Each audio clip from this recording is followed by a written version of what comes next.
네, 현장 특파원 리포트 시간입니다. 한국경제신문의 김현석 뉴욕 특파원과 현지 상황 체크해 보겠습니다. 먼저 오늘 마감한 이 미국 증시의 좀 특징적인 부분들부터 짚어주시죠. 네, 오늘은 미국 중앙은행 페드의 연방공개시장위원회 첫날 회의가 열린 날이죠. 중요한 결정 발표를 하루 앞둔 뉴욕 증시의 3대 지수는 종일 보합선에서 오르다 내리다를 반복했습니다. 방향성을 찾을 수가 없었고요. 금리가 조금 안정된 움직임을 보이면 약간 오르다가 금리가 다시 상승하면 후퇴하는 시기였습니다. 결국 다우는 0.5%, S&P 500 지수는 0.38% 내렸고 나스닥은 0.18% 올랐습니다. 지난 사흘간 S&P 500 지수는 8% 넘게 내렸는데요. 하지만 제대로 반등조차 하지 못한 건 인플레이션과 페드의 긴축, 또 미국 경제의 경로에 대해서 아무도 확신이 없기 때문일 겁니다. 하나 어느 정도 확실해진 것은 하나 있습니다. 내일 끝나는 FOMC에서 기준금리가 75bp 인상될 것이라는 겁니다. 어제 오후 3시께 월셔널이 페드가 이번 주 회의에서 75bp 인상을 고려할 것 같다, 이런 기사를 내보낸 게 결정적이었습니다. 페드의 인사이더로 불리는 닉 티마로우스 기자가 쓴 이 기사는 연이은 불안한 인플레이션 보고서는 페드 위원들이 이번 주 예상보다 더 큰 75bp 인상을 통해 시장을 놀라게 하는 걸 고려하도록 만들 것 같다라고 적었습니다. 순식간에 월가의 시각은 바뀌었습니다. JP모건은 6월 기준금리를 50bp 인상할 것으로 전망했던 것에서 75bp로 높이면서 두 가지 상황 변화를 원인으로 들었습니다. 첫 번째가 월셔널이 페드가 75bp 인상을 고려하고 있다고 보도한 것이고요.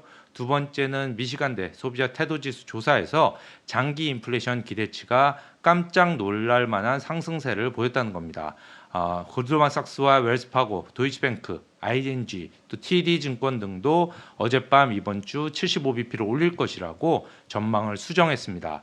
페드의 75bp 인상 가능성을 지켜보는 월가 입장은 어느 정도 반기면서도 찹찹한 듯합니다. 환영하는 이유는 간단합니다. 미국 경제를 위협하는 가장 큰 적인 인플레이션을 잡으려면 공격적인 대응이 필요하다는 사실을 모두가 깨닫고 있기 때문입니다. 헤지펀드 투자자인 빌 에커먼은 페드는 인플레이션을 통제 불능 상태로 만들었고 주식과 회사채 시장은 페드에 대한 신뢰를 잃었다면서 페드가 내일과 7월에 75bp의 인상을 하면 시장 신뢰를 회복할 수 있다, 이렇게 주장을 했습니다. 문제는 통화정책이 공격적이면 공격적일수록 경제를 침체에 빠뜨릴 확률이 커진다는 것이죠. 이날 5년물 금리는 3.580%가 치솟아서 10년 30물 금리보다 더 높아졌습니다. 수익률 곡선에 역전이 발생한 것이죠. 이는 경기 침체를 예고하는 징후로 풀이됩니다. 또 2년물도 10년물과의 스프레드 차가 몇 bp에 불과할 정도로 줄었습니다. 골드만삭스는 75bp 인상을 예상하면서 지난 금요일 이후에 금융 여건의 긴축은 성장 전망에 대한 의미 있는 추가적인 장애물을 뜻한다면서 이는 경기 침체 없이 인플레이션을 낮추기 위해서 페드가 할 것으로 기대해온 것 그 이상이다라고 우려를 했습니다.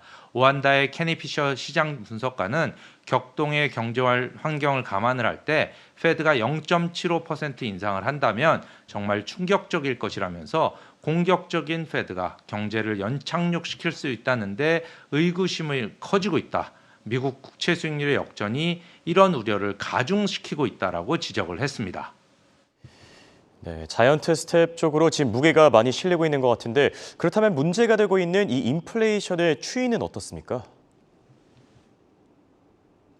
미국의 인플레이션은 주요 선진국 가운데 가장 높은데요. 이번에 발표됐던 5월 소비자 물가 8.6%만 해도 한국의 같은 달 물가 5.4%보다 훨씬 높습니다. 최근 아침에 그로서리에 가서 식료품 쇼핑을 하고 점심에 차에 휘발유를 가득 채우고 저녁에 일식집에 들려서 3명이 시스를 먹었는데 하루에 $800 가까이 썼습니다. 우리 돈으로 따지면 100만 원인데요.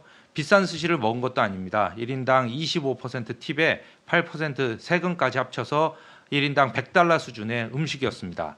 이번 CPI 통계를 보면 식료품 가격이 정말 많이 올랐습니다. 집에서 먹는 음식의 비용은 작년보다 11.9% 증가했고 이는 1979년 4월 이후에 가장 큰 폭의 증가입니다. 계란 가격이 32% 올랐고 닭 등 가금류가 16%, 우유는 15.9% 올랐습니다. 월마트와 타겟 등은 지난 1분기 실적 발표에서 소비자들이 좀 더 저렴한 PB 브랜드로 옮겨가고 있고 1갤런짜리 우유 대신에 0.5갤런짜리를 사고 있다고 전했습니다. 또 집값은 케이스실러 S&P 통계를 보면 1년간 20%가 올랐고 렌트는 15%가 상승을 했습니다.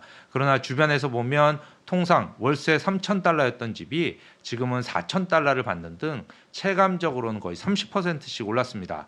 가장 큰 문제는 유가인데요.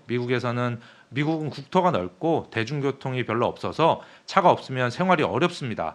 휘발유값은 지금 전국 평균이 갤런당 5.016달러로 사상 최초로 5달러를 넘었습니다. 1년 전에는 이게 3달러였습니다. 미국에서 가장 잘 팔리는 차량이 포드 F150 트럭인데요. 기름통이 23갤런으로 휘발유를 지금 가득 채우면 115달러가 들어갑니다. 지금 환율로 15만 원에 가깝습니다.